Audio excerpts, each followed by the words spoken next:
Folks, I want to say something directly on camera once, so it's on the record in my own voice. The very same media that doesn't care about a federal candidate getting rape and death threats from my scarf for 3 years and has never covered these very real crimes is now suddenly falling all over themselves to take a lie and run with it. Here's what's actually true. When I say dignity, safety, and opportunity for all, where do I stutter? Do we want special rights and protections for some and not for others? People who've never watched my videos, read my website, or started a simple conversation with me have now convinced themselves of the lie that I'm a terrible bigot in hiding and I deserve assassination, reputational or otherwise. Amazing that I'm getting that from the left and the right. I have supported full equality for LGBTQ plus people my entire life. Not since this campaign started, my entire life. My only sibling, the only one I have in this world, is LGBTQIA+. In high school, I was a founding member of our Gay-Straight Alliance back when we had to keep the meeting location secret for our own physical safety.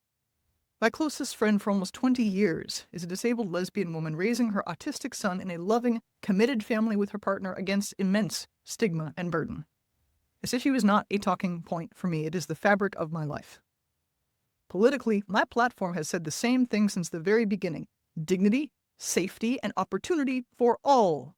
No asterisks, no exclusions. All means all. In addition to elderly, disabled, immigrant, undocumented, mentally challenged, veteran, women, children, babies, toddlers, all religions, no religion, liberal, conservative, disenchanted, all languages, all countries of origin, black, white, brown, yellow, blue, pink, and purple, for goodness sakes. At some point I give up and just say, all. Are you human? Then I am for your dignity, your freedom, and your rights. Yes. That includes LGBTQ plus people fully, explicitly, and always has. Check my website, votemelissaforcongress.com. Right there at the top are platform pillars. This issue is under pillars 2 and 5. Let's talk about the Washington Stonewall Democrats, the LGBTQ plus caucus of the Washington State Dems. You may have come across their attacks on me. What they won't tell you is that they refused, more than once, to even let me introduce myself and my candidacy to their caucus at the state convention, June 20th, 2026. They're the only caucus who refused to let me at least say hello in that way. It sure looks like, and felt like at the time, discrimination against me for my modest dress and my scarf. They're the ones who are making assumptions after they have deprived themselves of direct information by refusing to let me speak. Otherwise, they would have heard all this from me directly almost a month ago.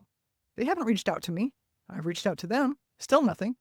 Now you tell me, who's biased, prejudiced, assuming, stereotyping, anti-Muslim bigots, and discriminating against a woman with a scarf? So, here's what actually happened.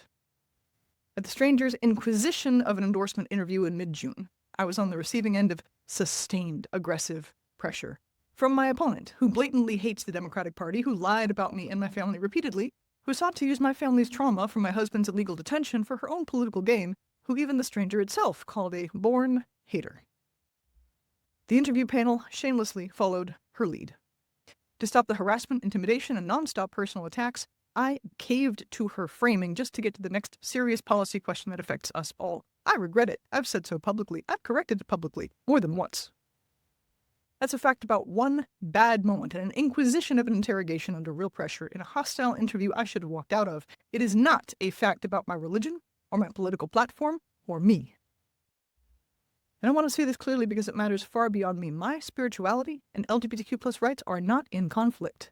Not in my life, not in my faith's own teachings on justice and human dignity. Anyone running with that framing on any side of this is telling you something false, and it does real damage to real people, regardless of who it's aimed at.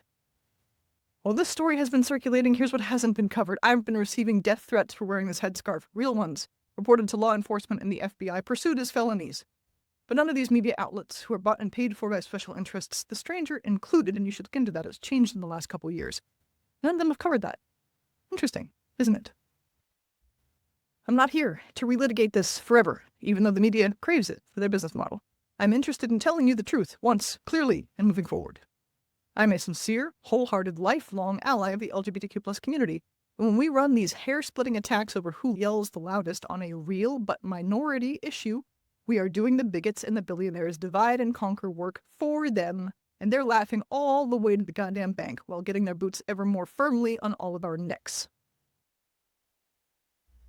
I'm a sincere ally of this community. I'm a proud, practicing Muslim. I'm a wholehearted American who believes in the Constitution, in liberty and justice for all, in equality before the law, in the separation of church and state, in the right to privacy in every sense, and in life, liberty, and the pursuit of happiness. I don't deny anyone's humanity. Never have. All of those things are true at the same time. And I refuse to let anyone, reporters, opponents, party officials, pretend that they're not. Dignity, safety, opportunity for everyone. No asterisks, no exclusions. For all means for all. Period. Care.